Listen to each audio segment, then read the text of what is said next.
Hi everybody, Ben Packer coming from the Jerusalem Heritage House in the Old City of Jerusalem with our Haftarah highlight of the week.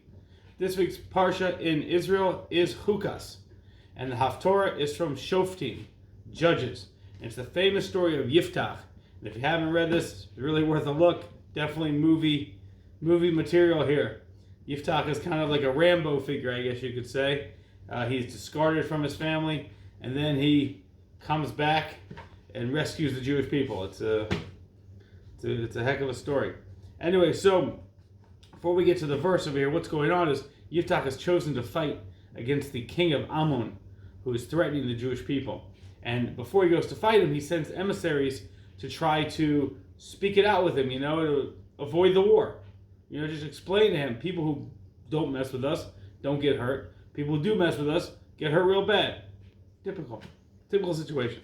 So that's what's going on back and forth.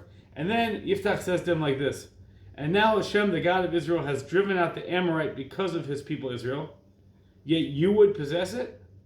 Meaning, the Jewish people, the Amorites started up with the Jewish people, and God pushed them out and brought the Jewish people in. And now, in your mind, why would you think that you would get the land? If God just did a miracle, right, and kicked out these other people so the Jews could come in, why would he now switch it up and bring you in? How does that make any sense to you? Why would you go based on that assumption? That's a terrible assumption. Of course, he does go on that assumption, and they get wiped, and Yiftach wins, and it's a whole thing. But why would you think that, right? And today, the same thing. God has done miracles and brought back the Jewish people to the land of Israel after 2,000 years. And why would anyone else think that God would do all that, and then, I don't know, just Jewish people out, other people in? It's weird. Doesn't make any sense. We have to know that God has brought the Jewish people back to Israel through miracles from the four corners of the earth, just like promised, and many other prophecies as well. And there's still many more prophecies to be fulfilled.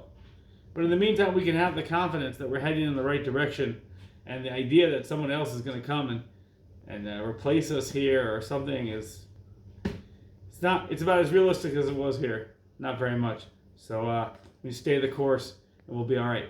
So Shabbat Shalom.